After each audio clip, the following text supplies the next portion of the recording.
in your life, like social media AI designed to make a bunch of women dress in AI bikini pictures. This is the Educated Ignorance Podcast on the For Frequency Sake Podcast Network. Nobody asked Grok to put us in a bikini because I don't think it'll look good. Gentlemen, we haven't been here in quite some time. We are not dead. We are alive. There are 3 round, nearly balding heads, depending on the time of year. And I'm in the middle of 2 lovely gentlemen. I'm Joe the Show Winkle. I'm joined by Danny from Gotham Gambling and my OG podcast wife, who's sitting across the room from his podcast husband's side chick. We are here to rock your world and warm up your weekend here on a little triple threat crossover. Gentlemen, how are you on this Thursday evening? Well, I'm trying to find a photo of you on Facebook so I can put it in a bikini. Are you gonna put it on Twitter and tell Grok to put me in to make me wear nothing but clear tape? No, I'm gonna drain the water from a small town in Tennessee and do it on ChatGPT. Yeah. Well, it's better than getting your Brett Favre on and trying to do it by using money that's supposed to go to welfare houses or something. I don't know about you guys, but as a Miami Dolphins fan, we've got the flag hidden back here. Yeah. I guess the Hurricanes, I've got to root for the Hurricanes because their professional team doesn't do shit. So I guess I'm a happy camper tonight. Miami onto the championship. He's out here. He's Nick's guys, I'm going to keep this on task. By default, Nick Brinks has been named the new head coach of the Miami Dolphins because they said, why not? No kidding. We got a Ted Lasso situation. Nick, just bring the good vibes. Yeah. Hey, barbecue sauce. If anybody has coached with good vibes for the last 4 years, it's probably the Dolphins. Yeah, nothing but good vibes. I saw the Lions had already reached out to him, and my first thought was man, Dan Campbell's desire to always go for it on 4th down mixed with Mike McDaniel's desire to just put some bullshit trick play out is going to be absolute crack next year. No, this is what's really going to happen. Every 4th down is either going to be a delay of game or a timeout. ChatGPT finished the image. What? I don't even know how to explain this saved in my phone, but I'm sending it to you guys. I'm not gonna put it on screen because the only photo I could find had your fiance in it. But don't worry, it did not change her clothing at all. Oh, sure. just look at the group chat. Just look at the group chat. Okay. The group chat.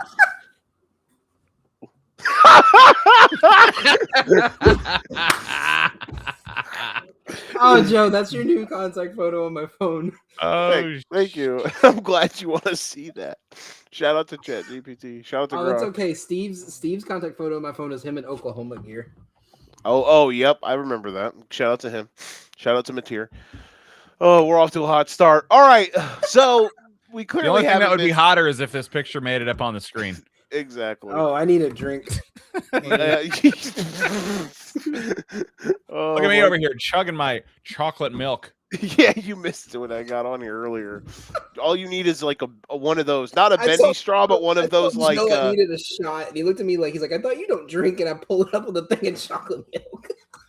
You need to put it in a glass and get one of those long, big twisty straws. Looking like a road course in Brazil. We're gonna talk football and other sports and stuff. We haven't done one of these in a while. The holidays has happened. Life has happened. Sick. People got sick. Both of us. Some people aren't with us anymore. Shout out to them and all of their families. Listen, it's been a weird. I think I gave you the flu through 3.5 weeks live stream. Yeah, we made out on a podcast, and you gave me mono. There we go. That's right. I just kept thinking about that photo. Yeah, exactly. You beat me to it. I gave you the Sam Darnold. Yes. Nick and I didn't even do a show for 2 weeks because it was just a combination of death and not literal death, but just feeling like death. Well, okay, never mind. But we're here. We're happy. And we're wholesome. Okay. We're gonna talk NFL. Nick's gonna leave after that because he doesn't like basketball or baseball. Danny and I Not are as gonna. much as you guys Too do. many anyway. minorities. Jesus Christ. Oh my god. I will say that is not the Sorry. reason. Now the chocolate milk's going through me. I'm getting a little loose over here. The good versus the bad from the thing we were talking about earlier. Oh man. Gotta love it. So yeah, that's gonna be fun. We are gonna first talk about the college football playoff game that just ended recently. And I was really excited to come on here and rap in Trinidad James, because Trinidad Chambliss had clinched a spot in the Natty. But Carson Beck scored and said the Sloth is going to play for a national title, which is fine. It's fine. I'm not mad. They're really good. They deserve to win. They're the better team most of the night. What a gamble for Carson Beck. Because he was a top 5 quarterback going into the draft last year. 2 years ago, yeah. Last year. If he would have left if he would have been in, I guess, what would it have been? Well, I'm talking about not the last year. draft, Last the draft year before. being, I'm talking about last year. After your senior year, going to the draft, realizing you were probably going to be a 3rd or 4th round pick. He would have been He would have been a 1st round pick if he would have left the year after his first year of starting. Yeah, and then taking a gamble, knowing the worst case scenario, he's going to be another 3rd or 4th round pick this year, and leading Miami to the Natty, secured himself a spot probably on day 1. Listen, man, he's a roller coaster, but I don't really know if I think he's probably a backup in the NFL, but besides that, their team has some dudes, and I'm going to be excited to see them. Either story is fun. We get to see Cristobal take on Oregon, or we get to see Indiana. In my opinion, Signetti complete the miracle run. Yeah, in my opinion, the 2 best teams all year have been Indiana and Ole Miss. Outside of the 2-week blip from Miami, the 2 best teams all year. So if we get Indiana, Miami, I think that would be the most fitting outcome. Statistically, through the law of transitive property, Miami beat Ohio State, who beat Texas, who beat SMU. SMU got beat by Wake Forest, so technically Wake Forest is one of the best teams in college football this year. You completely just you goofed that up, but I get what you're saying. Go Wake Forest, bro. They won 9 games. Bro, this is our 3rd best season in history. And, the team was not going to be good next year because our best player is leaving.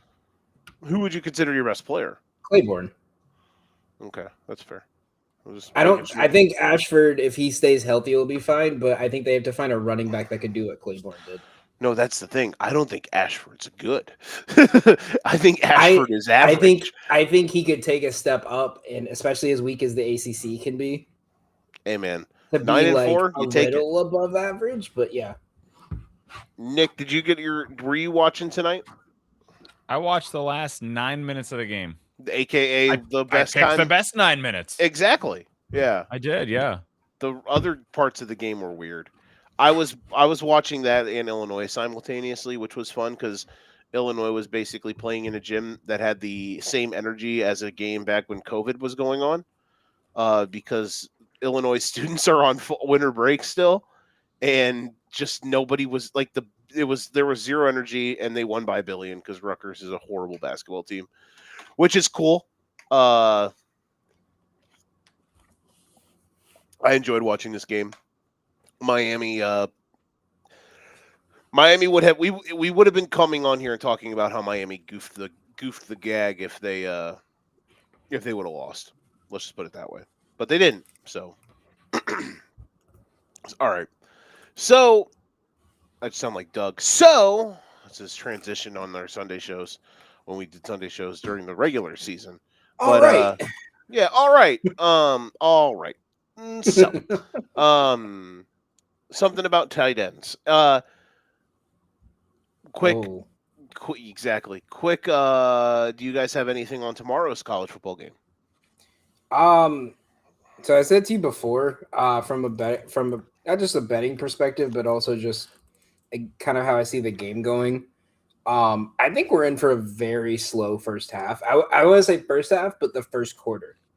I think we could see a similar scenario like tonight, where the first quarter was just very like feeling each other out, and then it was kind of like I feel like once the first touchdown gets scored, it's got to be I have to match whatever you do to stay alive. And I said on the other show that I think the first half under and the first quarter under is in play because I think Oregon gave up 10 points in the first quarter to Indiana the last time these two teams played. If I remember right, and I'm pulling up my stat here to double check it, what I had. I don't think it was 10 in the first quarter. I think it was 10 in the first half. No, it was 10 in the first quarter. It was 10-7 after the end of the first. Oh. So this year, that was the only time this year they have given up more than a touchdown in the first quarter. In fact, at that point in time, that was only the second touchdown they had given up in the first quarter all season. So like their defense stays strong. They held JMU to 3 points. They held Texas Tech to 0. Like I said, I think this game is going to be a very grinded out trench battle in at least the first quarter and the first half. And I think we see a very high scoring second half when these teams go into the break adjusting. I can get behind it. I don't know how we get there. I just hope Indiana wins. Nick, do you have anything? I'm in just a free pool with a bunch of area high school football coaches and other media people, I guess, of the people that broadcast for our area. And if Indiana wins tomorrow, I lock up the title in the pool because I was the only one that didn't have Ohio State winning in the matchup with Miami. So that knocked a bunch of people out, gave me a bunch of free points. And now Indiana is my champion. And the only other guy that can beat me right now has Oregon winning this game. So I just want Indiana to win the game for selfish reasons. After last year in the same pool, I got the toilet bowl trophy for getting last. So we started at the bottom. Now we here, and we're hoping to finish it off tomorrow. Started at the bottom and the whole team fucking here. Turn that 6 upside down. I am Indiana. That is true. Google him. Nick wins. Most things. So I just Googled Nick Brinks and it's just a bunch of AI photos of him in a bikini. Things Nick Brinks did not win this year. Guess the lines. No. Although technically we never finished. That's true. No, I fell off the face of the earth. Listen, man, we're even. It's 1-1 overall. You had to give Joe 1 year, right? You had to get some confidence up for next year. After he baptized me after like week 4 last year, just every week he's beating me. Nick was secretly having like the Action Network app up on the side, just like it's got to be 6.5, man. Oh, look at that! I got it right on the dot. Whoopsie daisy! Throw a couple losers in there to throw it off the track. Cheated. Never, not once. I swear, I never cheated. Nick's texting me, Danny. What's the lines? I need it. Yeah, Danny was his inside man. It was like the Astros scandal. Danny was just in his ear buzzing when it was like I was outside Nick's house just banging a trash can. Yeah. Yes. Just banging it. Just a horn. Anytime it was 3.5. Good times. And then, like week 4 this year, I just stopped doing that. Exactly. I wanted to lose. Yeah, exactly. We're just like, I'm done. I don't need this anymore. I'm too good for this. His wife. No, what happened was his wife replaced the trash can with one of those that has like the actual like foldable lid, not just the removable one, so we couldn't do it no more. Oh yeah. There you go. It's all about trash can aerodynamics. Which sounded like a NASCAR race. But he thought I supplied my own trash can. Where's Larry McReynolds on the cutaway trash can? Now, right here's the spoiler. Can you do a Larry McReynolds impression, Nick?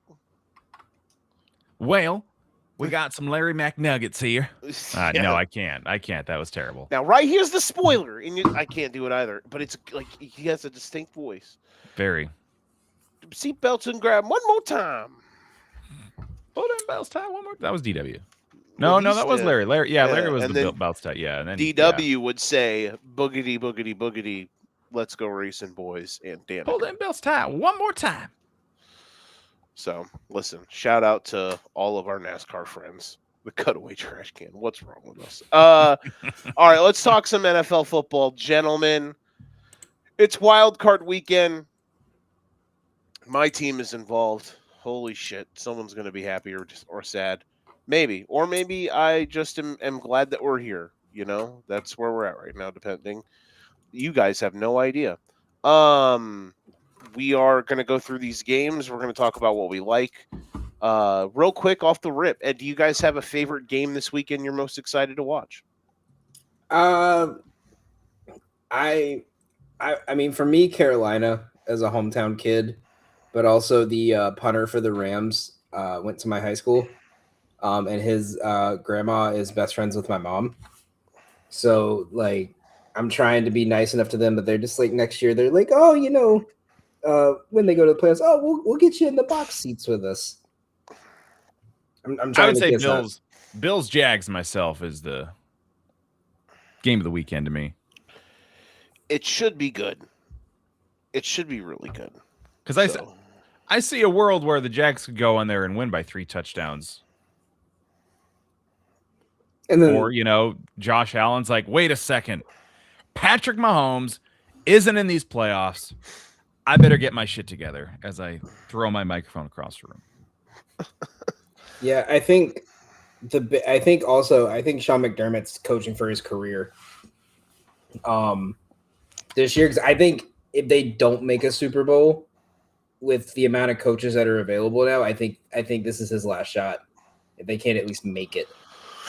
We're going to talk about it when we get there. I have takes. It's a weird situation, but I totally agree with you. All right, let's just go in order, shall we? We're gonna do it that way. I can tell you what the game of the weekend isn't. It's the first game of the weekend? The first one. That's what you say now. And then all of a sudden, the Houston Texans 3:30 invitational. Yeah, no kidding. It's the Shakey's game. First time in program history. Yeah, the Texans aren't playing Saturday at 3:30. It's just a miracle. It's a new world. A whole new world. Something with you. That's the Texans on Monday night. All right, here's how we're going to do this. We're going to keep track of this, which was what we always do. Do I know who's won? I'm not sure. I do remember the year I don't remember if it was the Chiefs-Eagles Super Bowl year or the Chiefs-Niners Super Bowl year. I did pretty good. What was the year before the Chiefs? Niners? No, we didn't. Yeah, Bucks. Oh, Bengals? Was it the Bengals? No, I can't remember. Whatever. I remember one year I did really good at this, but I know the one year. Did what? 2 Super Bowls? Once with Purdy, once with Jimmy G. No, one more before that. Yeah, since we've done this, that they only have gone to the one. We obviously the one before the first one was before the Demi. So, okay. I was just trying. I know one of the years I did really well with this when we were picking like our picks or whatever. So we'll see if any of us can rattle it off. We're gonna give like our favorite against the spread or pick, and we're also gonna give our favorites, just our pick in general. So that's kind of how we're gonna do this, and we're gonna let it rip. Starting with the Los Angeles Rams, the current. Oh God, FanDuel, why are you glitching on me? I have it up here if you need it. Are they the current Super Bowl favorites? I believe so. Wow, Stafford's back to the MVP favorite though, I see. Yeah, he became the MVP favorite Sunday. Again. Okay. I missed that they flip-flopped again. Yeah. That's what happens when we don't do a show, Nick. I don't get to tell you the odds. Seahawks are the favorite. Rams are second. Okay. The team that almost the favorite for the Super Bowl. The Rams on the road against the Panthers. Things I can guarantee in this game. It probably is going to be cold, and it's probably going to look damp. as AKA every game in Carolina post mid-November. And that's just from their fans' tiers. Sometimes. Most years. Sometimes. What an enigma the Carolina Panthers are. Daniel, you're a team who has moderate investment in this group of shenaniganless shenaniganers. The Panthers are in the playoffs, bro. How's it feel? How do you feel? Are you proud? I mean, how fun is it for your team to make the playoffs when you have to rely on the 3rd and 4th place team to win or lose because everyone in your division's 8 and 9?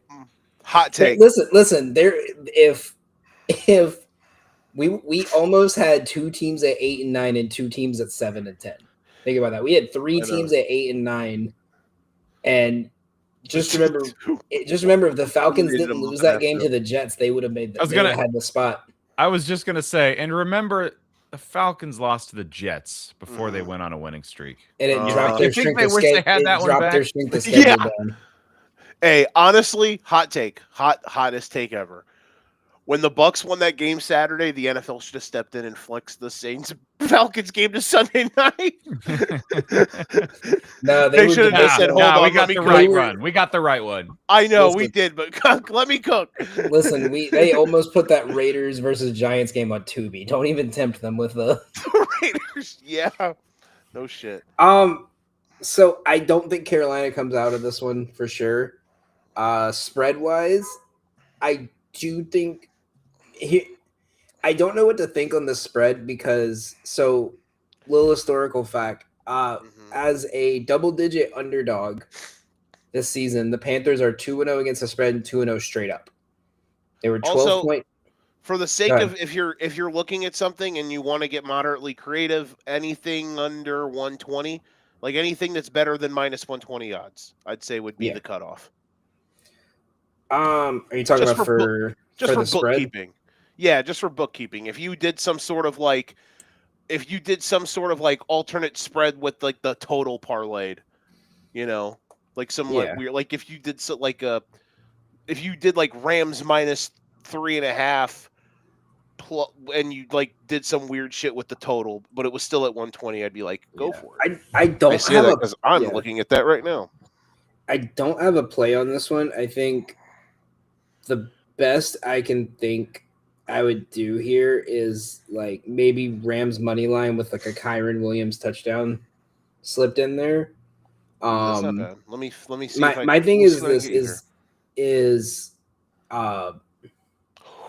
if you look at the one thing for the Panthers this year when they've been like the spotlight, when they've been like in that prime time where the focus is on them, what have they done? Nothing. They lost. Yeah, right. So they had one earlier in the season. They, a lot of people had their eyes on them week 1 against the Jaguars. They played terrible. Mm-hmm. When they played the Niners, everyone talks about how like, wow, this is the Panthers' moment. People don't realize how good they are. This is their one spot, and they looked absolutely awful. Their defense looked decent, but like because Brock Purdy threw the ball to him 4 times. Exactly, and I think this is too much of a veteran lineup that's been to the playoffs before versus a team that has a lot of newbies. And I think this is the game a lot of people are like, this is Bryce Young's shot, and then they get torched. So I'm respectfully staying away from this game, and I'm going to enjoy seeing where Bryce Young goes so they know where to take that next step. For bookkeeping, so we're not doing $100 picks for the playoffs.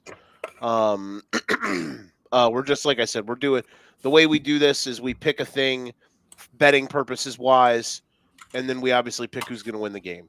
I will tell you this, though. Or I will tell you this. If you want to put it in here for sake of putting it in here as your betting pick, Rams money line, Kyron anytime touchdowns plus 101.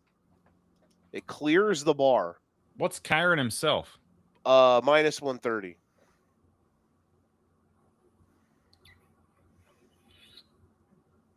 Okay. I'm looking here. So see what else I like. Obviously, the Panthers beat the Rams the first time they played, but Stafford had a killer pick 6. And he had 2 picks. He threw 2 picks. One was a pick 6, and the Panthers scored not 1 but 2 fourth down touchdowns. Yeah. So weird to me, to me, I'm going simple. I think the Rams roll. Panthers, they had 2 winning in games the last 2 weeks, and they failed both of them, give or take. Seahawks, whether or not they could have clinched anything there, but they didn't look good, and I didn't expect them to look good against the Seahawks. But then against the Bucks, they showed us nothing. To me, No, they got making the playoffs is just making the playoffs is their win. I see them just getting rolled this week. Honestly, I don't see enough out of them to make me think they can compete. The like best case scenario for the Panthers is they cover the 10.5, but that's it. I see no world where the Rams don't come away with the win.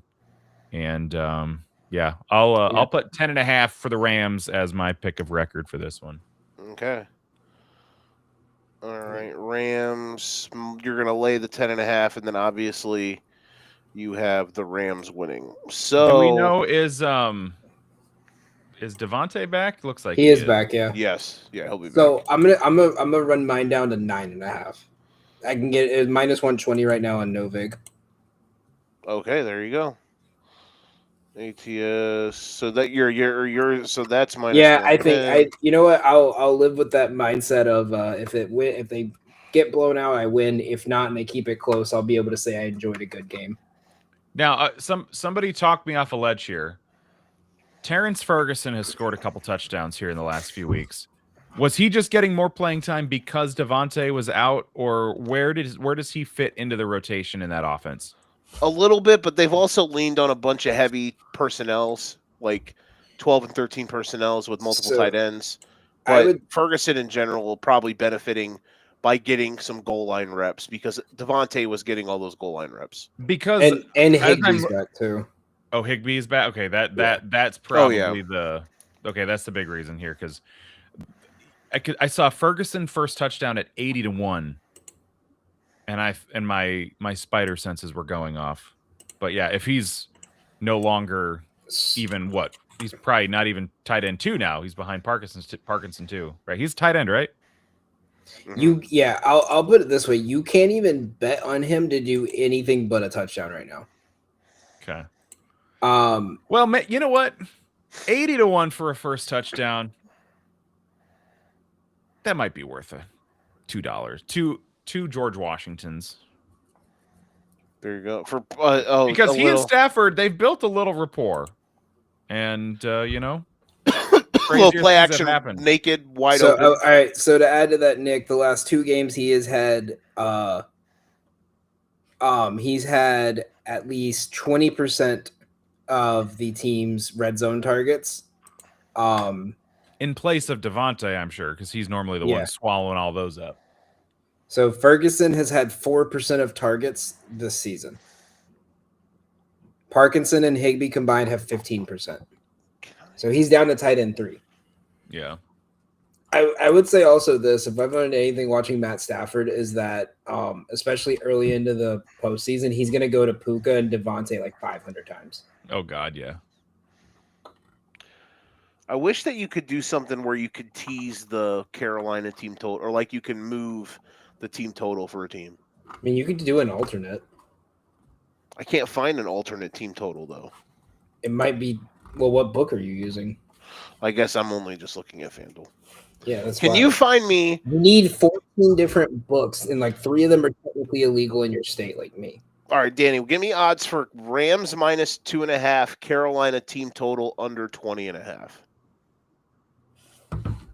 Okay, I gotta use an actual parlay calculator for that because my thing doesn't let me do same game parlays. You said minus 2.5. Yeah, Rams minus 2.5, Carolina team total under 20.5. What's that get me to? Is Devontae 100%? Is he confirmed that he's playing? He's feeling good, or is this like not confirmed? Let me double check for you. Let me pull up the old Twitter machine. And was it hamstring? Yeah. Yeah. Because the other thing I'm thinking, if you can get odds, his touchdown odds are minus 140, and for somebody as three full practices as Devontae is, to Stafford at the 1 yard line. Goodbye, Kyron Williams 1 yard touchdowns. Joe, you're at minus 122. Oh, all right. What's -3? Let me check. Nope, I went the wrong way. It's the same because -3 is going to be the same odds. 3.5.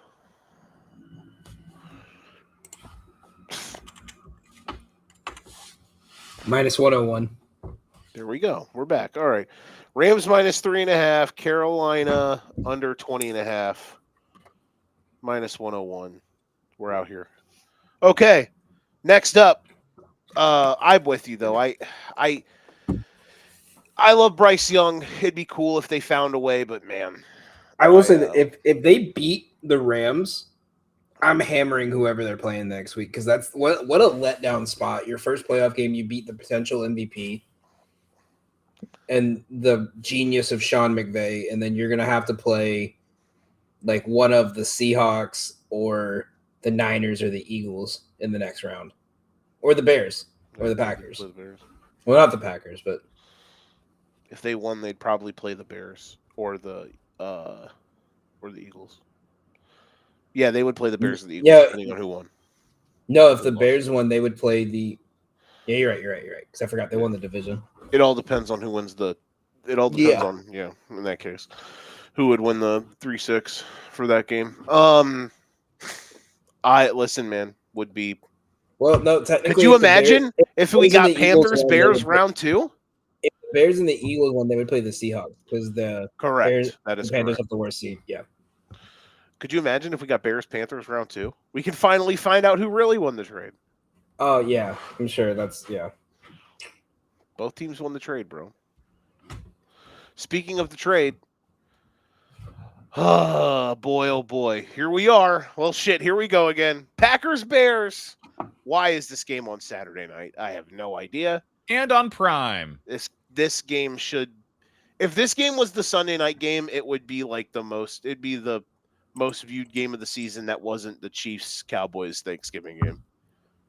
Literally the greatest rivalry in the sport. Hallis and Vince Lombardi are just rolling in their grave knowing that the Packers versus Bears in the playoffs is being played on an online bookstore website. Either Amazon, the schedule makers are completely stupid, or Amazon paid out the ass to make sure they got this game.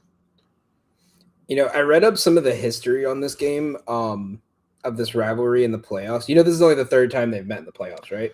Yeah, one was in the 40s. The other one was so the one in the 40s is probably the most unhinged shit I've seen. Really? So the Bears were coming off a 73-0 victory. Okay. This was also exactly 1 month after Pearl Harbor. Oh, what a time to be alive! Literally. So the Bears have not beaten the Packers in the playoffs since right after Pearl Harbor. Hey man, we're out. Everything happens for a reason. Will be exactly 2 weeks after we bombed Venezuela. National tragedy. Here we go. And then the Bears win the playoffs games. That's how it happens. Bingo, bango, bongo. Listen, NFC Championship the NFC Championship game, if I'm not mistaken, that happened right before we got Osama bin Laden by a few months. Probably in that by a few months, yeah. If it would have been a few months earlier, the Bears would have played in the Super Bowl. The Bears Steelers Super Bowl. Who knows what could have happened? Caleb Haney in the Super Bowl. Listen, man. Okay, tell me if I'm crazy. Coming as someone who is not biased at all who's married to a Packers fan, team. And the other person. Nick, should we go off camera so he can have his solo time to talk about the Bears? No, I'm just curious. So in my brain, no matter what no matter what happens, this is house money. My other brain is beat Green Bay, and then I don't really care. If they do lose to Green Bay after everything that's happened, it would suck. Obviously, losing in general would suck. You can never guarantee your windows in this league. He's getting choked up. Exactly. About their loss. You want to strike while the iron's hot. However, If they Joe's lose, personal Pearl Harbor when Chicago loses. oh no, I wouldn't. Unless something redonkulously stupid happened. For the next 20 years, be like the goddamn cheeseheads. I wouldn't freak out unless something incredulously stupid He's gonna happened. cancel. Joe's the gonna have wedding. his cheese grater hat on. Joe's gonna If- cancel the wedding. That's what's gonna happen. If they do win, I might come on here with a cheese grater and like John Moxley myself with a cheese grater if they win. If we like the Bears, if we win. Joe will go adopt a kid just to name him Caleb. Honestly, yeah. I'm gonna change my dog's name to Caleb. Listen. I feel like there should be more pressure on Green Bay in the grand scheme of things. I don't think there's more pressure on Chicago. Maybe the pressure is even between the two teams. But at the end of the day, if the Bears do win, considering where they are in their stage as a organization compared to Green Bay in what they are and what they thought they were going to be, if the Bears do win this game, it would be pretty funny. Considering like 3 months ago, we were counting how we were crowning the Packers as undefeated champs. Once they got the Micah, listen, Micah's not playing, but Danny, before they got Micah, I was doing during our previous show on the Golden Ticket Show. I said the Packers didn't have that many good. I just said they didn't really have any blue chip players, and everyone made fun of me.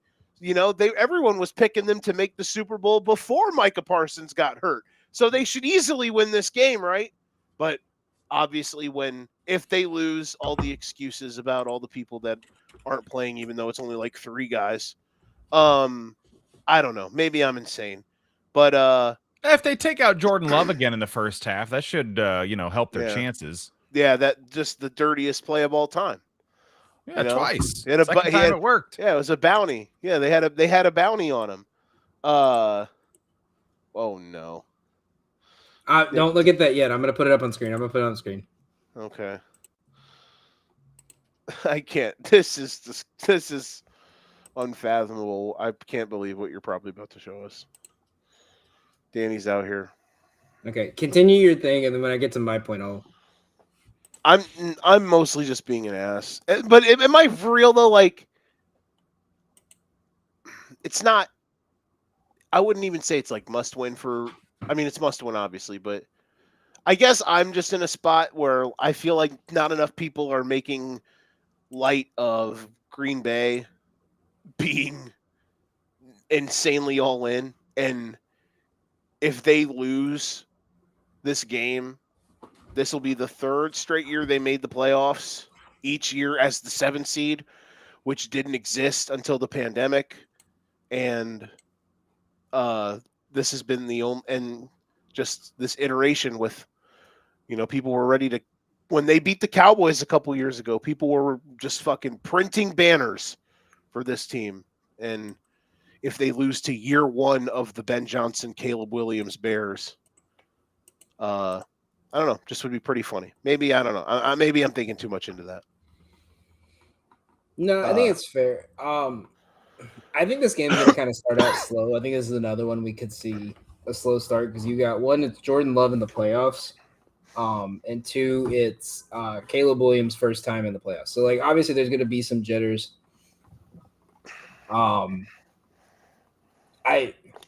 This one I was kind of back and forth on. But I think solely so Joe can gloat, I'm gonna say Packers.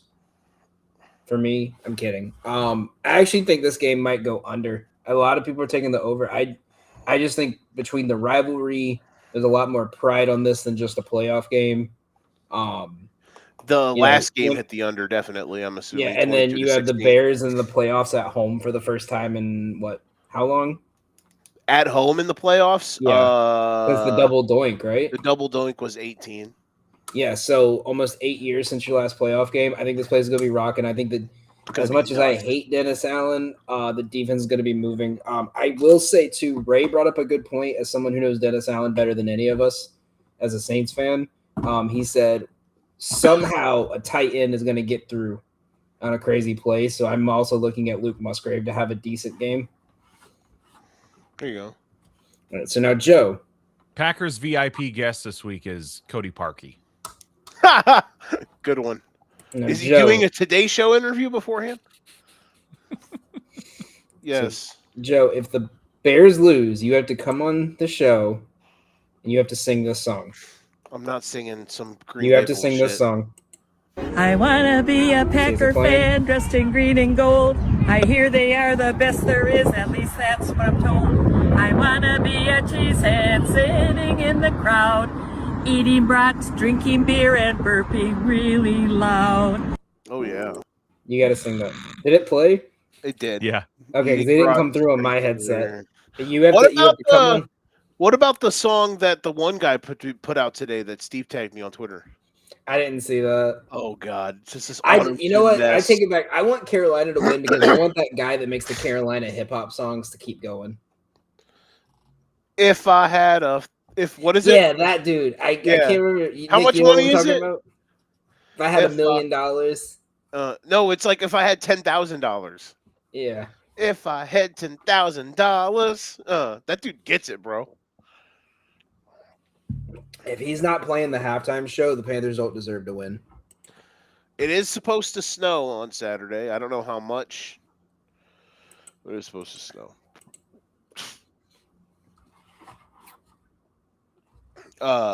Nick, go on.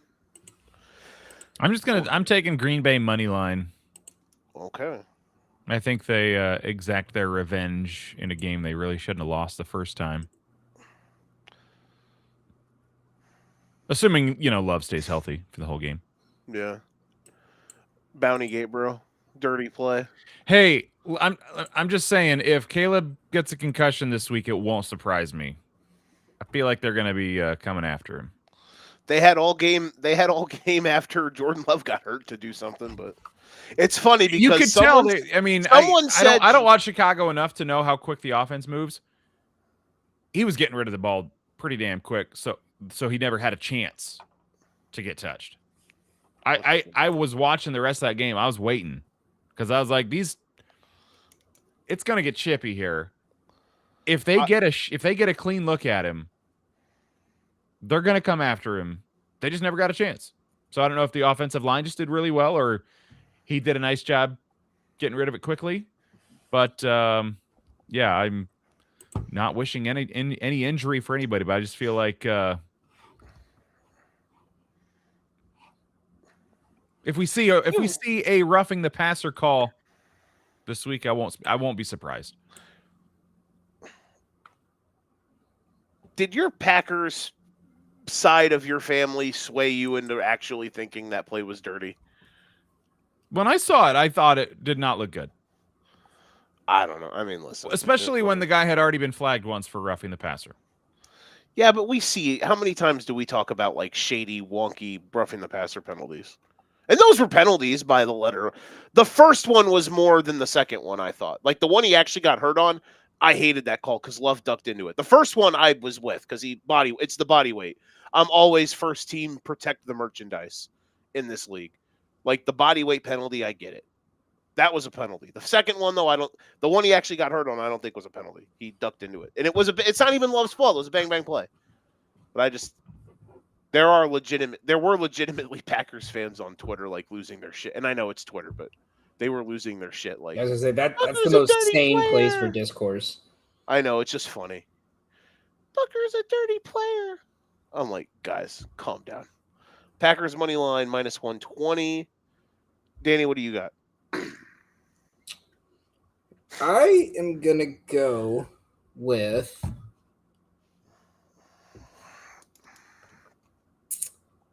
I feel like I want to double check something here first. Okay.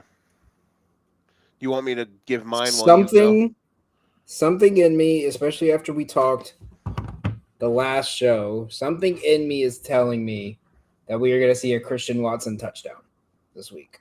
Okay. What are his odds for that? +185. So that's what you want me to But put instead, I'm going to go safe. down? And I'm going to take Christian Watson over 3.5 catches at minus 102. Because I feel like his game's either going to go two ways. Either he's going to get like 100 targets, or he's going to get the first touchdown of the game. And it's going to be a 65-yard pass. He'd have one exactly like he had in the first game, where it's Like, like a third down, and it's a quick hitter or a deep shot on a cover zero beater, and he just outruns. Like, you remember last year, it was like whatever receiver had like 150-yard reception in the first half just never touched the ball the rest of the game. Like for Green Something Bay, like like that. you know, Yeah. like Jaden Reed would have like a 60-yard catch, and then you wouldn't see him again until the fourth quarter on a screen pass, like that type of stuff. That is usually that is usually every Packers wide receiver. Straight up at winning. You know what?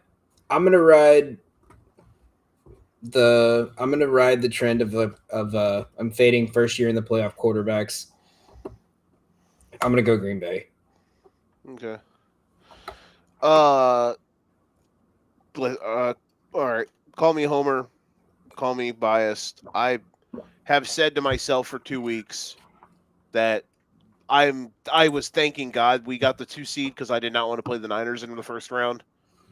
Once we lost to the Lions on Sunday, I was cheering like hell that the Commanders finished the job. I wanted this matchup. And if I'm wrong, I'm wrong. And if we lose, we lose. Oh well. But I feel like the Packers have not won a game in a month. I feel like the game we beat them 2 weeks ago broke them. And we'll see. I think the Bears are going to win, and I think they're going to win by double digits. I've been saying that for 2 weeks. Shut, Nick. Are you as surprised as I am? He took the Bears. Not one bit. And if they lose, then I'm wrong. I'm wrong. I think for them, like I know Love got hurt, but and I'm not even comparing Malik Willis to Jordan Love because you guys know that I like Jordan Love. But Willis came in and actually played really well.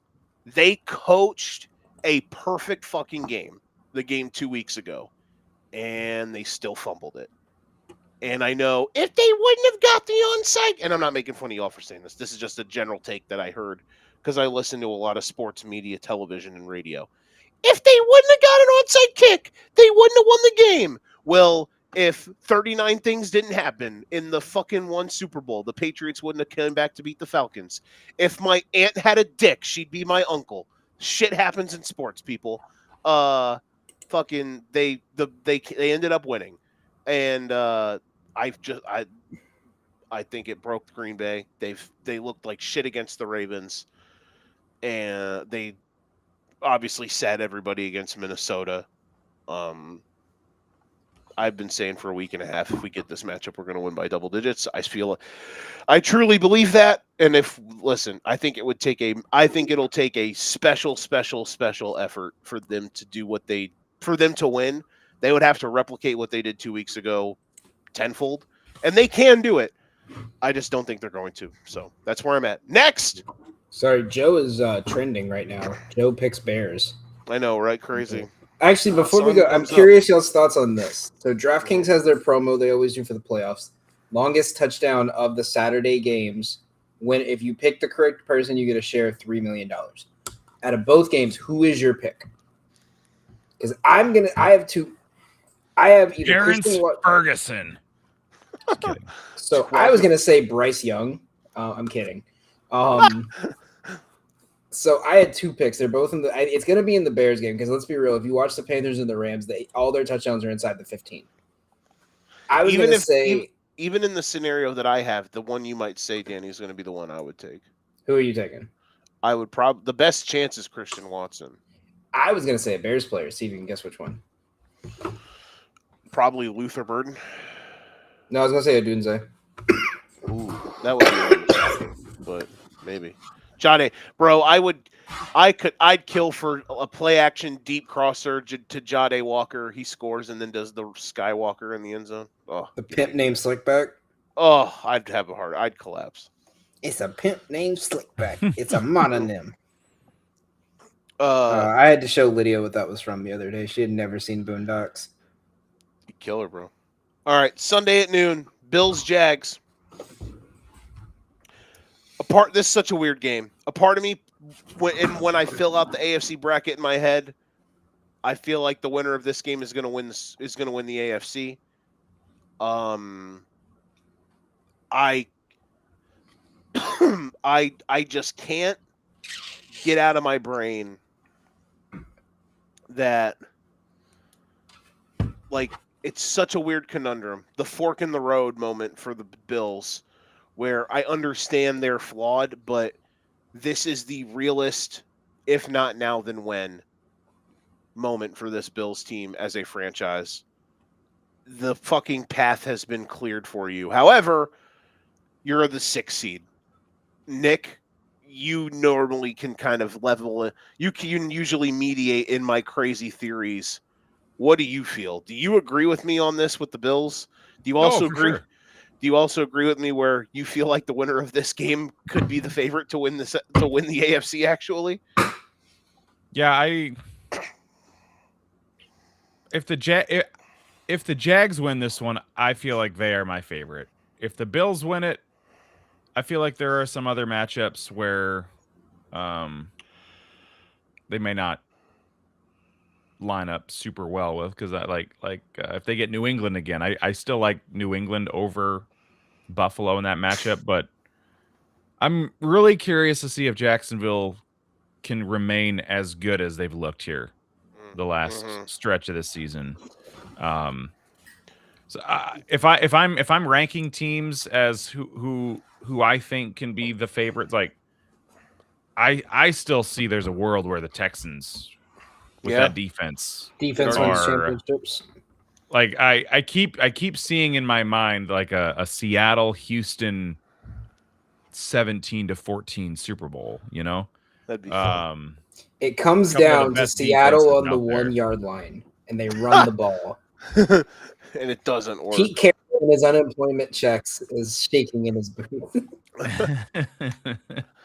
But yeah, I don't disagree. If you win this game, I feel like you've got the upper hand. Because the Chargers, they don't really scare me. I don't think they get out of New England. So I think New England's left. Winner of this game. Texans, spoiler alert, I'm picking them to beat Pittsburgh. And then Denver as the 1 seed, they don't really scare me either. They've been finding ways to somehow win all these games, but they don't seem like a team to me that can win 2 playoff games. So yeah, I would say of the 7 AFC teams, I'd be looking at Jacksonville, Buffalo, and Houston. Well, I don't know. I'd take New England. I'd put New England over Buffalo. But yes, Buffalo's the one team with the experience of late. We'll see if it matters. We'll see if the pressure means anything. There's no Burrow to get through. There's no Mahomes to get through. There's no Lamar to get through. You got Trevor Lawrence and Drake May. You know, CJ Stroud. No, I'm with you. Technically. All that being said, LOL Jags outright. I just can't quit them. I can't quit them. Yeah, I can't quit them. I'm all Jags with this one. I'm picking the Jags to win, but also if the Bills do end up losing, I will also come on the show Sunday night, Nick, and I will talk about how it's a massive failure for the Bills. Like, will you come on in the bikini? Yes, that's correct. A bikini. A bikini. With a 1 and a 7 on the nipples. They're that big. Yes. Danny, what are your picks here? So a fun little fact: since 2007, in games where the Jaguars games where the total is set at 49 or higher, the Jaguars are 0-23. That's including playoffs. That's interesting. That's interesting. Over 17 years, they've played 23 games where the total has been set at 49 or higher. Wow. They have lost every single one of them. Average margin of victory is by 6. I'm now nervous. As I said earlier, this is Sean McDermott is coaching for his job. I think the entire organization in the city of Buffalo knows if you win this game, you have the potential to possibly have one final game in your home stadium. It'd be very tough. Did you say Buffalo? Yeah. You get a home game? The only way they get a home game is if they play the Chargers in the AFC title game. Yeah. I don't see that happen. Which I'm saying there's a very slim possibility. You never know. I think someone said the best chance is AFC Championship game. But it's the only chance. The only chance. Yeah. It's the only chance. But at the end of the day, it's the best. Josh Allen this is possibly his best window of opportunity because you're going to have Lamar back next year. You're going to have Mahomes back next year. Maybe they're less because we don't know what the Ravens situation is. We know Burrow, unfortunately, has Zach Taylor as his coach for another season. This game has Buffalo all over it to me. I think Jacksonville is going to have enough, but I think this is the first time since other than the Broncos game where they really are going to be tested. My pick for this game is I am taking Josh Allen's over on rushing yards. It is where was it? Taking over 38.5 at minus 113. Because if anything in this game, and there's anything I've learned watching Josh Allen, it's that minus 110.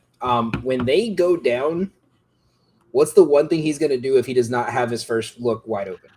Mm-hmm. That's a good one. I also would like Josh Allen to sack Josh Allen because I just think that'd be really fun to say. But there you go. And remember, years ago, Josh Allen got a forced fumble and a forced fumble recovery on Josh Allen. I need him to do that again, and then I need Josh Allen to tackle Josh Allen to save a touchdown. Oh, I just think it would be funny to see the stat cast to see Josh Allen intercepted by tackled by Josh Allen. Wait, we all have to say Josh Allen now on 3. Ready? 1, 2, 3. Josh Allen. Josh Allen. I hate you guys. What? There we go. All right. All they got to listen. It's simple. All they have to do is put him in a chair for 24 hours and make him watch that one scene in Sinners. Yeah. Watch that enough. That man is going to come out there and throw for 800 yards. You weren't saying that when you were licking on my whatever she said. Yeah. When Michael B. Jordan. I know what you're talking about, but I haven't seen the scene, and I haven't heard the description of the scene. So I'll put it this way: the scene was so filthy, people literally started putting in Josh Allen MVP tickets after they saw the movie because they were like, "Yeah, there's no way this man sees this and doesn't go have the most insane season ever." So, I don't know give exactly. Give me the play-by-play, Danny. Yeah. No, this is a children's show. Oh. There is a scene where Haley Steinfeld's character comes in and says to one of Michael B. Jordan's characters, you were telling me you loved me when you were eating the shit out of my hoo-ha, basically, is what and she you said. spit in my mouth. And you spit in my mouth, yep. Yeah.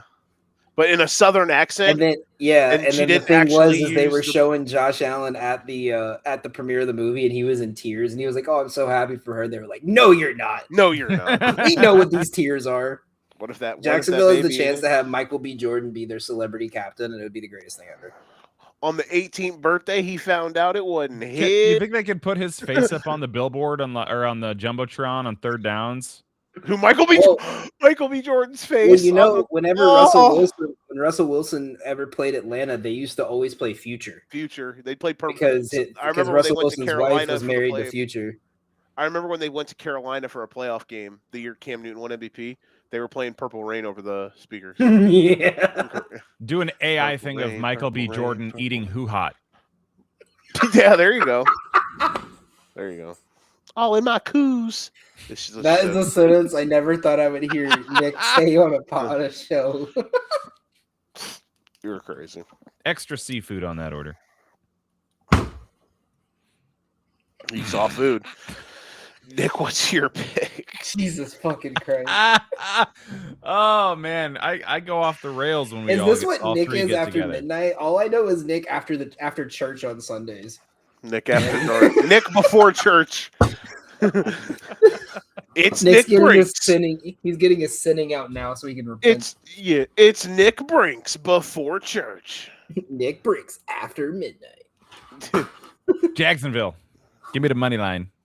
Let's go. And Jim. so I'm curious your thoughts, because right now I've got Parker Washington selected. I may change it, but curious what you think. I got a boost on FanDuel, 100% boost for most receiving yards in the whole wild card round. Oh. Who are some guys that you think, Puka's the favorite, obviously. No shock there. I think you got Nico. He's number 2. Really? He Nico is. Collins is number 2? Yeah, because he'll get 3 catches, but they'll all be 60 yards. Interesting. So I'm looking. I was looking at guys that are kind of long shots to begin with, but not like super long shots where we're talking the most reception yards. Jahan Dotson 400-1. Not looking at that kind of long shot. I got 2 I like that are kind of long shots. Yeah, what are you thinking? Kendrick Bourne. Luther Burden was the other one that kind of jumped out to me. I was He's just about to 35-1. say that's one I would definitely look at. Kendrick He's on Bourne fire right now. and Pop Douglas. So Bourne is Douglas is 150-1, and where's the other guy? Ooh, you know which one might be kind of spicy, and a lot of people probably aren't going to think about it. A Christian McCaffrey. He's on there. I mean, that might be their path. Honestly, if there was a most receptions in the round, I'd like that one. I'm getting a little frisky, by the way. I am picking the Jags, but I'm also picking a Trevor Lawrence anytime touchdown plus 170. That's my. So funny story.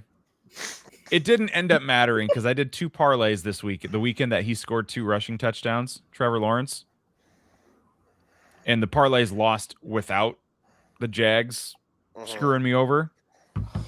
But on that day, I had 2 different parlays. One of them, Trevor Lawrence 2+ passing touchdowns, and the other one was an ETN rushing touchdown. So I'm like, they get inside the 5. All right, I'm feeling good. Fuck. Do it again. I'm feeling good. Fuck. So I was pissed. Just my worst one with the Jaguars would have lost anyway, though. Was I had a bet for ETN to get the last touchdown of the game at plus 900 in the Chiefs game. When he went to hand the ball off, tripped and ran it in himself. Oh, all timer. Oh, that's funny. Joe, you're on the Jags as well, right? Yeah, I'm on the Jags. Does that make you I went nervous with my to gut, trend by the about way. it? I just went with Parker Washington. Ride the hot hand. Let's go. That's What'd you honestly say, it's the Danny? best because I was gonna say you're not worried about the trend at all. That is a The hell trend. of a trend. That 0-23 when the total's over 49.5. That is fucking wild. We got Liam Cohen in the house. We're about to break it. Duval. So what Trends are are they made to be this year broken, with that with Daniel. the over 49 or whatever? That's including this year. That's since Yeah. So how many 2007. of those games were this year? Do you know? I can't imagine. find Let that me here. anywhere? I can find it. Give me a sec. This is the beauty of having access to all these apps for free. Hashtag code Gotham 25% off. Hashtag. How is it free if it's 25% off? That's what y'all get. I get it for free.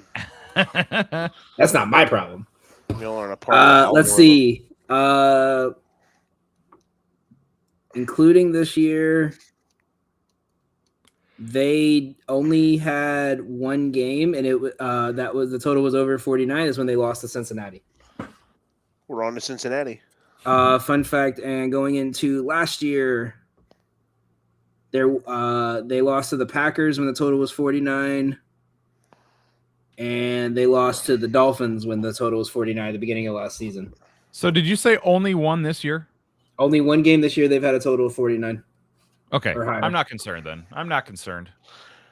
We're This not. is a different Jags team. It's a new team, bro. It's New not Jags, Urban Meyer. new Jags, new us. Yeah. It's not knuckles deep Urban Meyer. No, I'm not Knuckles concerned. deep. Nope, we're gonna upset the trend. We're going to build a great wall around the Jags. And Parker Washington's going to go for 150 for me this week. Could you imagine? That'd be some shit. And I'm going to be pissed because Puka went for 160 the day before. You'll be like, no! You'll be so sad. All right, next.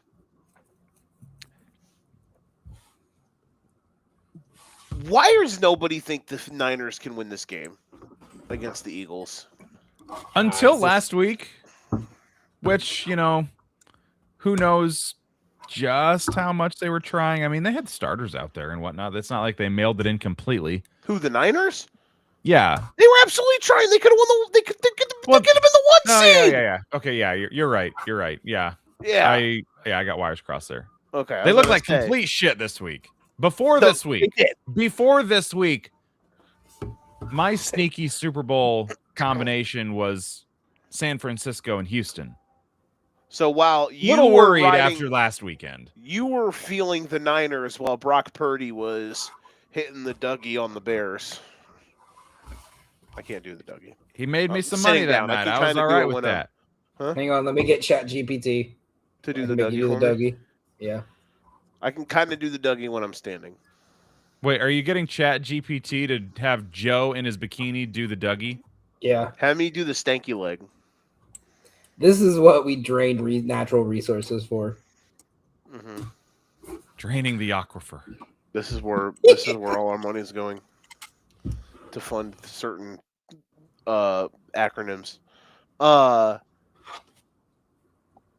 really want to pick the Niners to win, but I don't know. Watching them the seat. If we did, if we would have done the show Sunday night, which I don't remember why we didn't do the show Sunday night. Was it because I was a corpse. I couldn't. Sunday was a bad day. If we would have done the show Sunday night, Nick, we would have done the units draft for the playoffs. We would have done the playoff units draft. And I think the consensus the medal stand, the consensi, the medal stand would have been in no order. Houston's defense, Seattle's defense, maybe pick an offense, right? Maybe Denver's defense, but though Seattle's and Houston's defense would have been the top two of the top three picks, probably. With that being said, so obviously an incredible defense put the Niners in a box on on Saturday. However, still a little concerning because they were really bad. Perhaps the 24th pick would be the Bears defense. No, 28th pick. No, with Brock Purdy carving them up, and then Seattle just, no Brock for you. I'm curious now. Would they really be the worst unit? And they're not the worst unit in the something for the Panthers has got to be the worst unit in the playoffs. Panthers offense, maybe. I'm not saying the Bears defense is much higher than last. I'm just saying it's not the worst. That Panthers the Niners defense is pretty bad too. Panthers special teams. Yeah. Panthers offense might look pretty good against the Chicago defense. I don't know, man. Bryce likes turning the ball over. We lead the league in takeaways. When we're good, we're good. But when we're bad, boy, oh boy, gotta get those takeaways. Correct. They live vicariously through variance on the defensive side of the football. The line is up to holy shit. It's really up to 5.5. Yep. God damn. I'll take Seattle, or not Seattle, San Fran. I'll take Seattle too. Just plus the points. Did you pull the strategy, Cottenham? Yeah. I'll take Seattle too. So you're taking. Danny, what do you have for the number for 5.5? I got -101 on some books.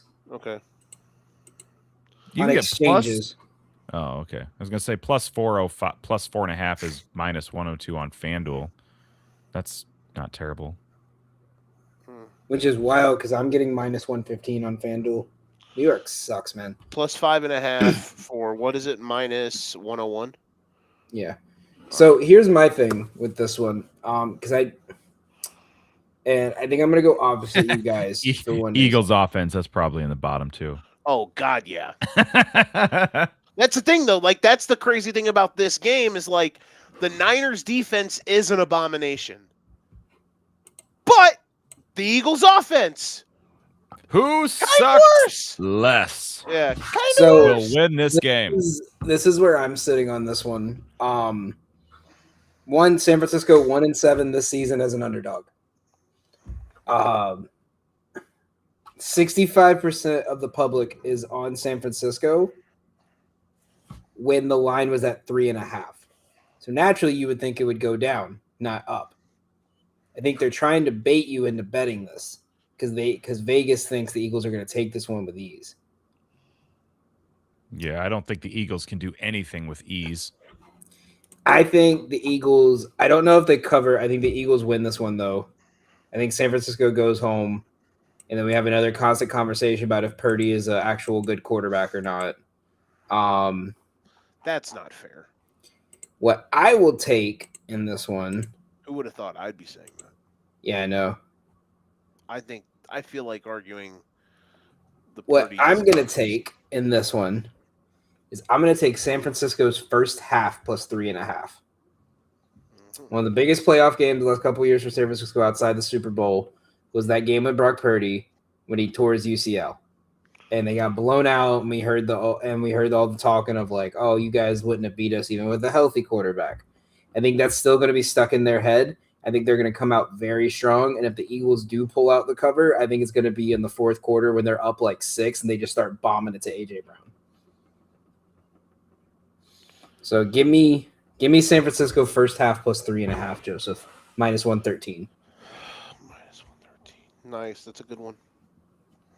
All right. I'm going to go.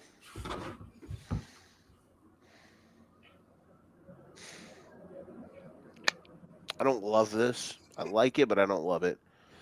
I'm going to go Jawan Jennings over 3.5 catches. He may not cash it till the last drive, but he'll make you happy. Third and Jawan exists. Oh, wait. Never mind. Shit. I can't do that. I just realized I can't do that. What's over? Oh, that's Danny. Do you have a good? Can you find me a good number for that? For what? FanDuel, it's juiced so weird. 3.5 catches is minus 138. That's not that bad. So you'll let me take that? No. But Okay. So Jawan Jennings 3.5. Yeah, it's minus 138. So I guess to imply my I own got stuff-in rule. there's only one book that has it below 130. That's Hard Rock 115. Oh, hell yeah. That counts somewhere. Because Hard Rock sucks. Or a shout out to Hard Rock. I really want to pick the Niners, but man, I can't. It's Take tough. the first half and get ready for a letdown in the second half. I'm gonna pick the Eagles to win. So, Danny, are you picking the Eagles to win? Yeah, I think I got Eagles winning. Nicholas, you took the I'm the taking points. San Fran plus the points. Who do you got winning though? Come on, Nick, do it. Be a man. Let's do it. Let's take the road team. Woo! Let's Break the go. upset. Let's get spicy. That means on Sunday, if this cashes, you know what Nick's going to be doing when we start the show? Wearing a bikini. That too. A Brockini. A Brock Keeney, yeah. And I'll be in my Bill Keeney. And Nick's going to be hitting the D-Town boogie. Rocking Next. out with our That was rock. What that do was they call something. it? Rock out with the Brock out. Rock out with my Brock out. Next, Chargers Patriots. The funniest discourse in the world is Pats fans talking about MVP discourse. I listen to certain things I listen to involve Patriots fans. And they're very prominent media members. And their discourse about the MVP, it's hilarious, Danny, because they're talking about how they're acting like Drake May's 5 touchdowns against the Jets, who quit a month ago, basically ended the MVP discussion and made Drake May like the greatest player of all time, while also saying Matt Stafford in Week 18 was stat padding. It's I will just say hilarious. I'll say this: the fact that Matt Stafford's like nearly been dead for 3 years and is doing this like deserves the MVP, in my opinion. 'Cause you remember last year he was hurt so bad they were like, "Oh, he's gonna retire."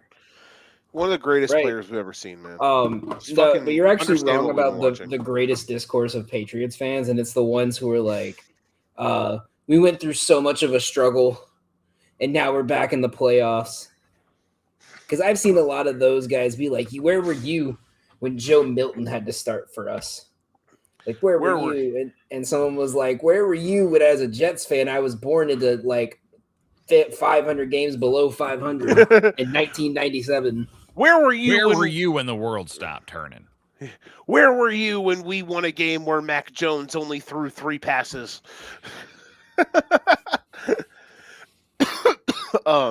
Listen, Pats fans are funny.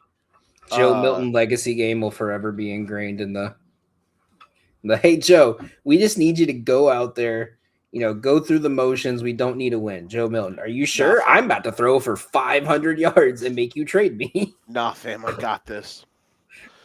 Listen, I'm revoking karmic justice by saying this, but there are a lot of Pats fans that have platforms that need to be fucking humbled.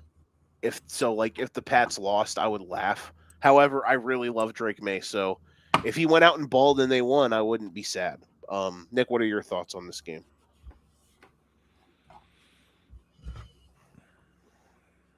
Spread was 3.5. It is 3.5.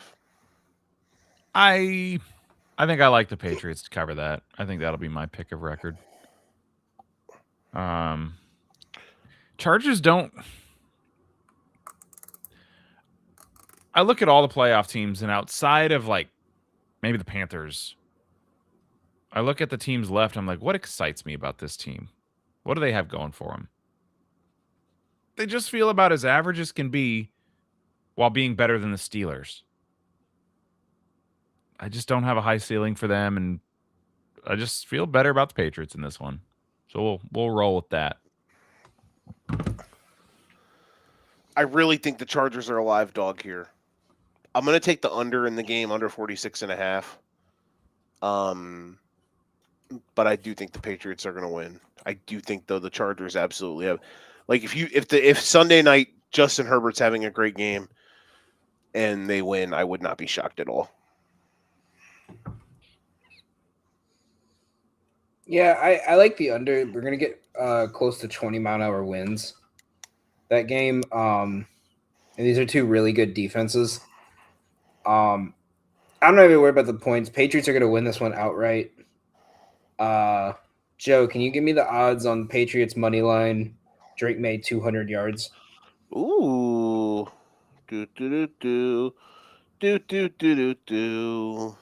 Pat's money line. Drake May. Alternate passing yards. 200 plus. Minus 111. Give me that. I also am going to go ahead and predict the first touchdown of the game is going to be Travion Henderson runs the ball on a 50-yard run, and they give it to Ramondre Stevenson on the 1. Hell yeah. I love that. All right, like, you remember the first 3 weeks of the season when Jonathan Taylor would go 99 yards, and then Daniel Jones would run it in at the 1-yard line and ruin everyone's slips? Oh, yeah. I had a 7-game touchdown parlay week 1, and my only loss was Jonathan Taylor. I was Daniel Jones not ran happy. for 3 touchdowns. That's what you get. Some dude in a super deep league drafted Daniel Jones out of desperation and probably had the greatest 6-week run in history. Hey, I picked him up after week 1, and he was great for me. And then he wasn't. And then my team was dead at that point. Anyway. I had to stay because of my team name, and I was Jared Goffing my Chuba. Oh. Holler if you hear me. You could have had Nick. You should have had Nick make a logo for that team. Yeah. My other one was Downtown to Browntown, but... Well, then. What's funny is my league had all the companies that I'm sponsored by in it, and that was my name. That's they were amazing. Like, Team Betalytics beats Aaron coughing my chubba. The FFSQC Podcast Network presents Downtown to Browntown. Oh, good times. All right, Texans Steelers, the Voodoo Kings. Steal that game Sunday night, man. Holy Jesus. That was a good one to go out on for the regular season. Oh, yeah. Game 272 delivered. That was an all-timer. I'm sad we didn't do a show Sunday night because that game. Thank God that it wasn't the NFC 1 seed battle 13-3. Oh, God. Yeah, no shit. They nailed it. After a lull midseason, primetime games delivered the rest of the way for the most part. Two of the best, I honestly think, maybe the two best games of the year. Two of the three, actually, no. 3 of the 5 best games of the year came in the last 3 weeks of the season. Are you including the Steelers one from the other night? Yeah, Steelers, Ravens, Rams, Seahawks. That was by far Bears, Niners. 49ers. Yeah. Yes, yeah. And a fourth of the top 5, the Bears Packers game. Fucking just chaos to end the chaotic ending. That's in the top 10 somewhere probably. Yeah. So yeah, just chaos reigning all over the place. And hopefully Monday night could deliver a funny, wild, crazy stat. You ready for this? Mike Tomlin, 22-3 on Monday night and never lost at home. The Steelers have not lost at home on Monday night, I think, since like the 70s. Damn. So, Steelers money line? Shit. It's not going to sway me from my picks here because I've got Houston. It makes you frightened, doesn't it? But that is something. I just want everyone to know we're all about to pick the Texans to win, and that means they're definitely going to lose. I will say this. With a record of 10-7, I can confidently say that the Steelers cannot lose 3 games to fall to 500. That is true. I'm going out on a limb here. Just going out on a limb. Very sturdy, very full-sized, thick limb. Big trunk. Some people are admired about how big that trunk is. I'm terrified about what Danny was just typing there. It was just more photos of Joe in a bikini. Okay. A Texan bikini. So, Danny, who do you have winning? Because Dick and I both have the Texans winning. Take the Steelers, bro, or we're going to get black magicked. I really like the Texans. Fun fact, Aaron Rodgers has not lost a wild card game since 2014. In those games. Oh, I know. And name that opponent, I will say this. Wild card game since 2014? Mm-hmm. It was at home. So he lost? Cold. He lost in 2014? He did. It was Seattle, right? No. Oh, no. That was the year after NFC title game. Yeah, 2014. I've got the 2015 playoffs etched in my memory. 2014. Shit. Yeah, 2015 playoffs. So it was Deflategate, baby. Shit. You're making it sound like I should know this. So no, I just wanted to see if you knew bulk. I remember this for some reason. I remember this because I'm a sicko. It was at home in week 17. The Bears beat the Packers, or the Packers beat the Bears. Oh, on so in week 17 for the division, the Packers beat the Bears on the play where Randall Cobb was naked wide open in the end zone. And then in the wild card round, they lost to the San Francisco 49ers. Would not have guessed that.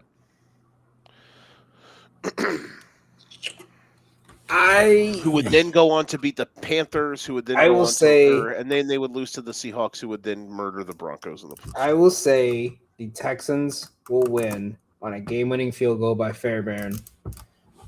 But I want to check the odds on something. Because I have a fun little trendy play I want to do. if it works because it's just stupid Mhm. and it'd be kind of funny. Fuck, will you accept a minus 125? Because it's you, absolutely. And it's the last play. Aaron course. Rodgers has only thrown one interception in the wild card in his career, and that was in 2010. Give me. Actually, no, here, Joe, I'll even make it better. I'll make it a parlay. Just for you, Joe. I'll make it something spicy. Let me double check with my sponsor. Hashtag Betalytics. Code Gotham, 25% off. Fuck, never mind. They do not like that play. I'm gonna take it away. Give me Fairbairn Oh God. over 1.5 field goals. I feel like that's got to hit more often than not. Well, he broke. I think he broke a record this year for field goals in a season. Give me that, and then give me the Texans plus 3.5 with it because that's minus 199. Houston -3. No, plus 3.5. Oh, I'm gonna make plus it a builder. 3. I'm gonna give it a juicer. -1. That's absolutely. Let's ride. Even though we're breaking rules, Nick, what do you got? It's not breaking rules. It's above it's below minus 120, isn't it? Oh, I thought you said -199. Minus 199 for the field goals. Give me. Oh, and then okay. Add yeah, in the other one. It's probably like. and then Yeah. Houston's Hang on, I have it up. Houston I have alt it up. line. Yeah, I got it up. Give me a sec. Nick, what do you got? I'm just gonna go Texans -3. That's plus 112, Joe. I am rooting for Aaron Rodgers though. Not an Aaron Rodgers fan by any means, but it would be kind of cool to see him get a playoff win. I was really happy that they won because of him, because he was awesome. That made me smile. I don't know if we'll ever see him in a game that matters that much again, where he wins. Now, listen, could the Steelers? Could they do some stuff in the playoffs? Maybe. I don't know. This is a bad matchup. If they were playing anybody, I don't know. I want to say if they were playing anybody else, but I also, part of me doesn't really believe there is a very slim possibility we could get the unk off. Let me get Aaron Rodgers versus Matthew Stafford. That would be the unk off. And technically, Aaron Rodgers. That Super Bowl must be sponsored by AARP. Yes, bad backs are us. All right, Aaron Rodgers against the Packers would be kind of fun. That would be something, wouldn't it? Aaron Rodgers versus the Bears would be really fun. Also, would be cool. That would because he missed it. Because how often do you see a father play his son in the Super Bowl? The master, the student beats the master. If any game was going to one up the Chiefs and the Raiders from this last weekend of 12-11 14-12, 14-11 with no touchdowns. Was it 14-11? It was 11-6. It was 11-6 at one point. Yeah. So I think the final was 14-12. With Houston's defense and Pittsburgh's defense can be okay when they're not, letting Zay Flowers have 30 yards to himself. This could be a game where Chris Boswell kicks 6 field goals, Fairbairn kicks 5, and it's something stupid. If any game wasn't going to have a touchdown this weekend, this would be my pick. Mm-hmm. That's the kind of game that the Steelers could win. I know. My betting pick is Alex Highsmith to have a sack at plus 120. Oh, disgusting. I love it. It's a good one, ain't it? And I have the Texans to win. All right. We ready to draft? Let's do this.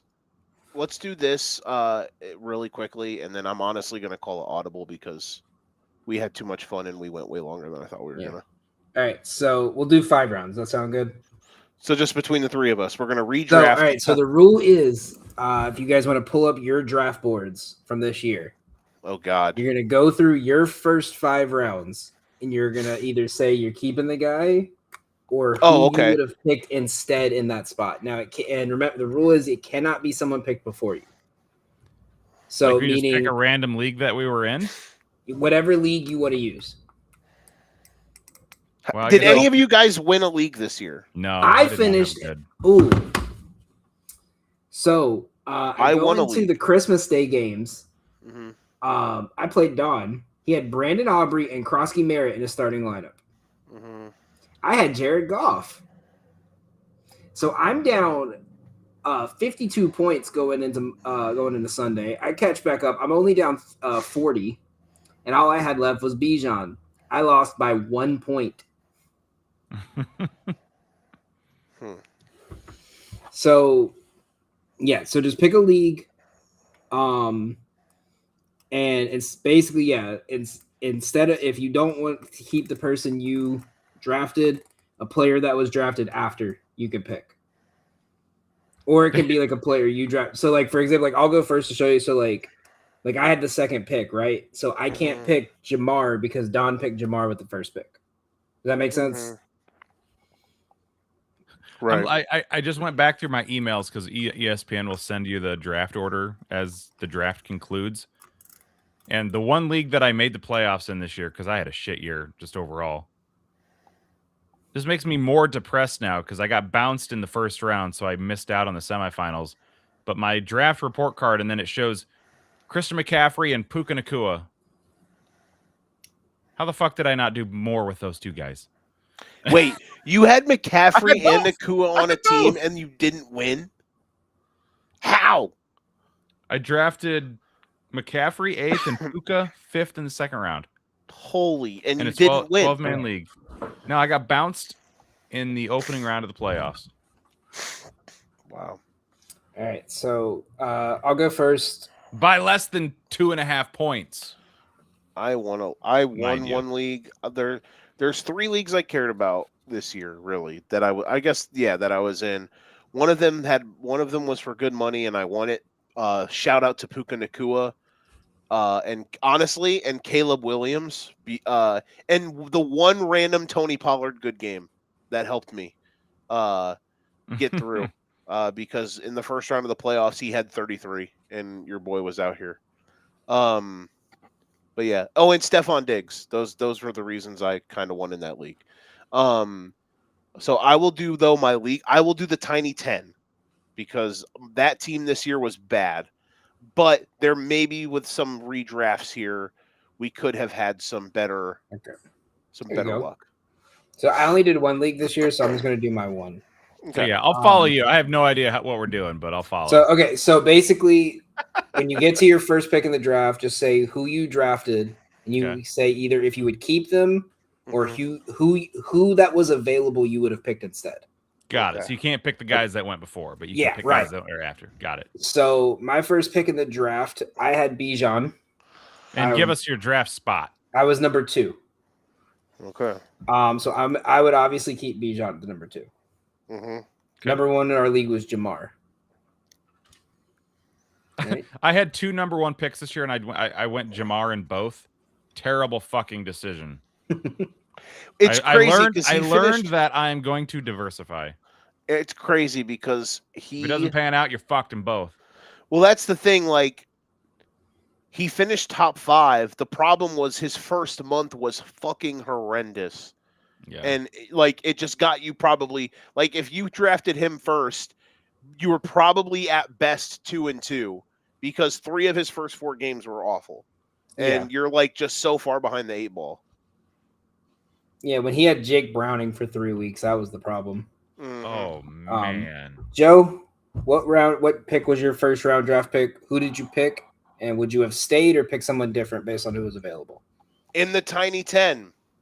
I drafted Jamar Chase at number 1. I won the Hunger Games Battle Royal and got the first pick. And in the Tiny 10 draft lottery, the annual Tiny 10 draft lottery, this year we did a Hunger Games Battle Royal simulation, and I won it. And I picked the first overall pick. I drafted Jamar Chase. I would honestly It was miserable. I would not do it again. So just for fun, it's between McCaffrey and one other guy. It's between him and so Puka Nacua went 5th in this draft, or went in the first round in this draft. I honestly would, because I'm just going to channel my inner self, even though it's a little against the rules. At that time, I was not going to touch McCaffrey. So I'm going to put that rule on myself that I'm not going to touch him now. And because I would have enjoyed him having this guy on my team mostly all season, I would have taken Jahmyr Gibbs 101. Okay. Now, I probably should say McCaffrey, but when I went into this season, I told myself I just wasn't going to do it, even though it technically backfired. I just wasn't going to do it. But obviously, the best player, in my opinion, the 2 fantasy football MVPs this year were McCaffrey and Nacua. Somehow Nick had both on one team and didn't win. But I feel like most teams that won a league this year had one of those 2 guys. Yeah. I'm very depressed looking at it now. What got me is when we get to my 3rd round, and I went against every principle that I preached to myself in fantasy football. I'll wait to share it with you though.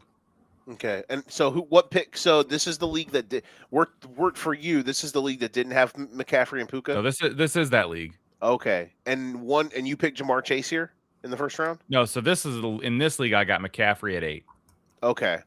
So I'm keeping him. And you're just taking McCaffrey at 8. Okay. All right. So my 2nd round, pick 11 in the 2nd round.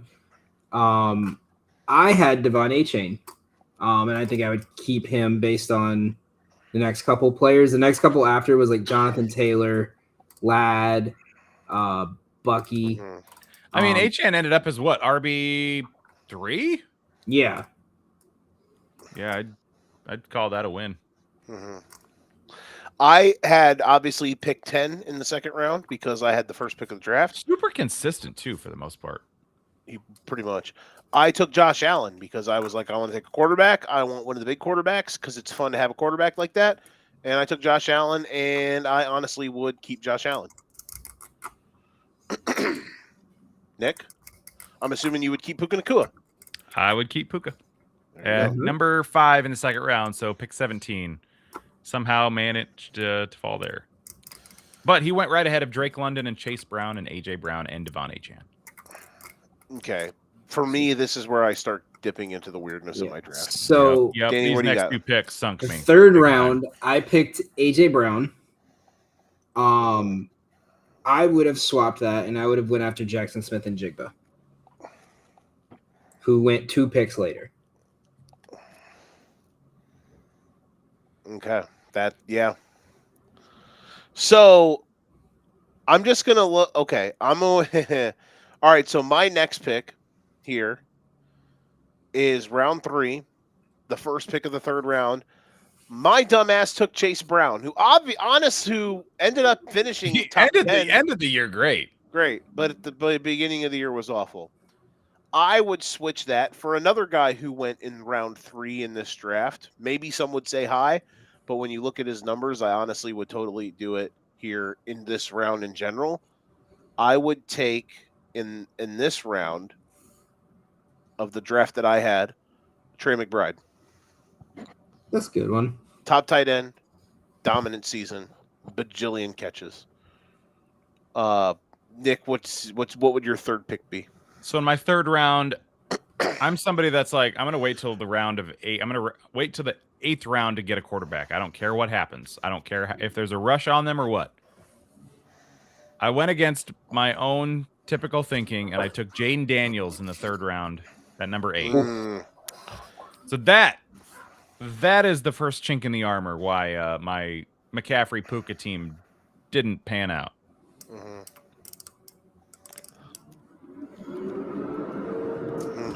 And there's not Danny. The next 4 that went were Omarion Hampton, Travion Henderson, George Kittle, and Kyron Williams. So I guess Kyron's probably the guy that I would have rather had. Danny, what round did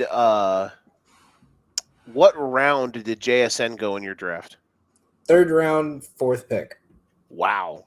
In the Tiny 10 draft, he went in the 10th round. What? Yeah. Round number 10. Jackson Smith. No, my bad. Round 9. Still, though. But still, how many So- people in the league? 10. And we drafted in person. Well, Jesus Christ, you guys are a bunch of dummies. So, hey, Joe, do you want to hear? Not a lot of faith coming into the Well, year yeah, in the that's Do you want to true. Seahawks. hear? Just real quick before I get back, do you want to hear how Kevin picked at the 5th pick in the draft? Because Sure. this one's probably one of the, I know he doesn't do much for fantasy, but this one was good. So he got Jefferson with his 1st pick. Uh-huh. 2nd pick was Jalen Hurts. Mhm. 3rd and 4th was Devontae and Trey. 5th round was Xavier Worthy. 6th Uh-huh. round was Caleb Johnson. Oh, my God. 7th Oh, round God. was Debo. Ugh. All the way down to the 10th round, Rashid Shaheed. Then Uh-huh. Jaden Blue, Zach Ertz, Dylan Sampson. Jesus Christ. The best player fantasy-wise, he got Trevor Lawrence in the 15th. There we go. Now we're talking. My turn, right? From 4th round? Mm-hmm. 4th round, I picked Chuba Hubbard. Mm-hmm. I would have went with, instead, now, if I knew what I knew now, George Pickens, who went 5th round, 10th pick. Damn, even still, that seems high. Just in general. But no, where Knowing you're what we taking, know now, yeah. but taking Pickens where you're taking, yeah. Mine was James Conner. I would probably take JSN here. I understood why JSN fell in the drafts that we were doing. We did him a little early. Like we did it like probably like after the second postseason game or like after the second preseason game, maybe we didn't do it super late. We did it pretty early. So not much hype in the Seahawks potential offense yet. But I would take By the JSN way, here. also Puka went 2nd round in mine. Yeah, mine will. Mine as well. Because it was the super Puka flex. went first in mine. Because it was a super flex, we had 4 quarterbacks taken in the 1st round. That'll do it. Nicholas, what do you got? So here in my round 4, this is where I see my pick and I see the very next pick, and I'm like, oh man, there is a world where I could have had McCaffrey, Puka, and JSN. He went the pick after this pick that I'm about to tell you. Mm-hmm. Chuba Hubbard Ouch. in the 4th I think round. if you would have got JSN, you probably would have won. I'd be feeling a lot better. Now, even though JSN's playoffs, I don't think were that great, but regardless, I think you would have given me more than my receivers of Devontae Smith and Wandale Robinson, most likely. Mm-hmm. Maybe gave me a better spot to at least get out of the 1st round where I lost by 2 points. That's fair. That one was rough. I didn't like seeing that. So with my 5th pick, I picked Devontae Smith. With my 5th pick, I would have went quarterback, and I would have gotten Drake May with the 5th pick, or my 5th round pick. Because at this time, Jalen Hurts, Josh Allen, Baker Mayfield, Burrow, Lamar, and Jaden Daniels would have already been taken.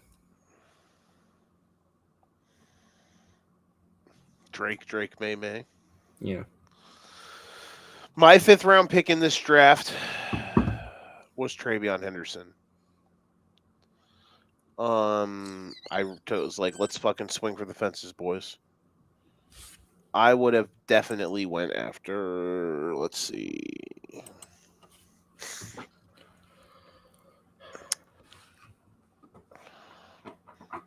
Probably could have used a running back. Or, I mean, I guess I could use a receiver. I'm trying to think, like, you mentioned a few of these here that were pretty good. We mentioned Njigba, that was a big one. You mentioned George Pickens, that was a big one. I'm looking here at some late potential ones in my draft. actually got picked in my draft. Kyle Pitts. Where did Kyle Pitts get drafted in your guys' drafts? Did he get drafted round. at all? 9th. He got drafted in around 12 in this one. 10th. Bro, I was so pissed because he got right before me, and I had to pick fucking Jonnu Smith and Juwan Johnson. What a year for Kyle Pitts. Next year, Everyone- 6 touchdowns.